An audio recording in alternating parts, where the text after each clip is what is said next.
Hello everyone, welcome back to my channel ছাতুস creation. আজকে আমার কাছে রয়েছে ফুল সেটের একটা কাস্টমাইজ থালি অর্ডার।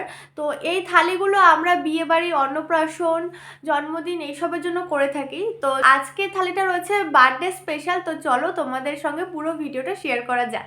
এই যে দেখতে পাচ্ছ ফুল সেট, 7টা বাটি, 2টো থালা, একটা গ্লাস। এই ফুল সেটটার কাজই আজ তোমাদের সঙ্গে শেয়ার করব। তো এখানে আমি একটা বাটি, গ্লাস আর থালা নিয়ে বসে পড়েছি।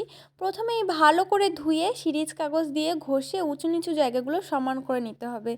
দেন থালাটাকে আরেকটু জল দিয়ে ভিজিয়ে জেসো করতে বসে পড়েছি। আচ্ছা, যারা জেসোর কাজ কি সেটা জানো না তাদেরকে বলি, জেসো হচ্ছে এমন একটা জিনিস যেটা তোমরা যে কোনো কিছুর ওপর অ্যাপ্লাই করলে একটা সাদা বেস পাবে, আর তার সঙ্গে যে কোনো কালার অ্যাপ্লাই করলে সেটা সুন্দর ফুটে উঠবে। দেখো এখানে যদি আমি এই থালাগুলোর ওপরে রেড কালার দিই তারপরও সেটা হবে, বাট ফুটবে না। তাই জেসো করে তার ওপর দিয়ে রেড কালারটা করতে হবে, ঠিক আছে? তো অনেকটাই বক বক করে ফেললাম, চলো এবার কালার প্রসেসটা দেখতে থাকো।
এই যে তোমরা 3.5 মিনিটের ভিডিওটা দেখছো যেখানে আমার ফুল সেটটা করা দেখো কমপ্লিট হয়ে গেছে, বাট এইটা অ্যাকচুয়ালি করতে আমার 7 ডেজ লেগেছিল। এখন চলো এই ফুল সেটটা ভার্নিশ করার পালা। আর ভার্নিশ করলে কি হয় না হয় আমি সব কিছুই তোমাদের প্রত্যেক ভিডিওতে বলতেই থাকি, তাই এটাতে আর বললাম না। তো দেখো সব কটা জিনিস ভার্নিশ করার পর কত সুন্দর একটা গ্লসি এফেক্ট চলে এসছে। আর যখন তোমরা ভার্নিশ করবে বা কালার করবে তখন চেষ্টা করবে যাতে রোদ ঝলমলে দিন হয়, কারণ তাহলেই রঙটা খুব সুন্দরভাবে তাড়াতাড়ি শুকিয়ে যাবে। আর এই যে ফুল সেটটা আমার কমপ্লিট হয়ে গেছে, এই সেটটা তোমাদের কেমন লাগলো কমেন্ট করে জানাতে ভুলো না। ভালো লেগে থাকলে ভিডিওটাতে একটা লাইক আর চ্যানেলটাকে সাবস্ক্রাইব করে দিও। বাই।